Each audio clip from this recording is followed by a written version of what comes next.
বলছি যে কোটা ইস্যুর একটি শান্তিপূর্ণ সমাধান, ইস্যু ভিত্তিক সমাধান এবং শিক্ষার্থীদেরকে কেউ যেন ব্যবহার না করতে পারে সে লক্ষ্যে কিন্তু বাংলাদেশ ছাত্রলীগ এবং সরকার আন্তরিকতার সঙ্গে ভূমিকা পালন করার চেষ্টা করছে। আপনি দেখবেন 16 তারিখে, 15 তারিখে এই সহিংসতামূলক, 14 তারিখে এই ধরনের উস্কানিমূলক স্লোগান, 15 তারিখে এক ধরনের সহিংসতামূলক পরিবেশ পরিস্থিতির সূচনা, এবং পরবর্তীতে আমরা দেখতে পাই যে 16 তারিখ থেকে শুরু করে ধারাবাহিকভাবে আহ, আহ, দেশীয় অস্ত্রশস্ত্র নিয়ে অবস্থান করা, প্রশিক্ষিত ক্যাডারদেরকে ব্যবহার করা, এবং যারা বিভিন্ন মৌলবাদী সংগঠন, ধর্মীয় ধর্মান্ধ সংগঠনের সঙ্গে সম্পৃক্ত রয়েছে তাদেরকে লেলিয়ে দেয়া, এবং সেটির মাধ্যমে আইন শৃঙ্খলা রক্ষাকারী বাহিনীর উপরে আক্রমণ করা, এবং এক ধরনের লাশের রাজনীতি কায়েম করা, এবং সেই লাশের দায় সরকারের উপর চাপিয়ে দেয়া।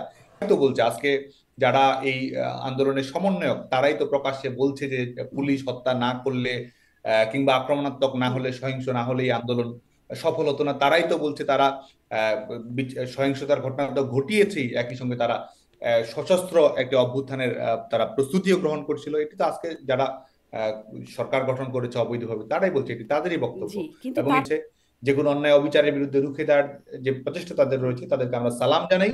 এবং শিক্ষার্থীদের কাছ থেকে শেখার ক্ষেত্রে বাংলাদেশ ছাত্রলীগের কোনো কার্পণ্য নেই। শিক্ষার্থীদের কাছ থেকে শিক্ষার্থীদের কোনো আমাদের কোনো বিষয়কে কেন্দ্র করে শিক্ষার্থীদের অভিমান অভিযোগ, সেটির আলোকে বাংলাদেশ ছাত্রলীগ সবসময় তাদের কর্মকাণ্ডে এক ধরনের পরিশুদ্ধি, এক ধরনের আরো ইতিবাচক বাতাবরণ নিয়ে আসার জন্য ছাত্রলীগের প্রচেষ্টা সবসময় অব্যাহত থাকবে।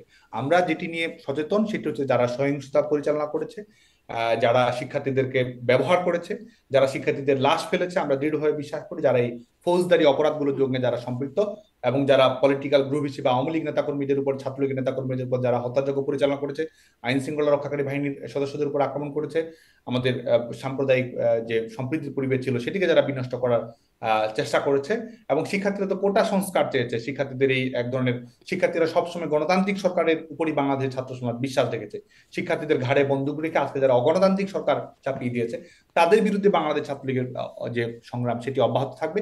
কিন্তু সাধারণ শিক্ষার্থী যারা রয়েছে, আমরা সুস্পষ্টভাবে বলছি, যারা আন্দোলনে অংশগ্রহণ করেছে, বাংলাদেশ ছাত্রলীগের পক্ষ থেকে তাদেরকে আমরা অভিনন্দন জানাই, সালাম জানাই, এবং আমরা মনে করি যে আমাদের গণতন্ত্র পুনরুদ্ধারের সংগ্রামে এই শিক্ষার্থীরাই সামনে থেকে নেতৃত্ব প্রদান অনেক করবে। ধন্যবাদ সাদ্দাম হোসেন, আপনি আপনার বক্তব্য দিয়েছেন। আপনার এই বক্তব্য মানে দেশের সাধারণ ছাত্ররা বা ছাত্রলীগের দেশে যারা কর্মীরা আছে তারা কিভাবে নেয়, দেশের মানুষ কিভাবে নেয়, সেটি নিশ্চয়ই তাদের উপরে।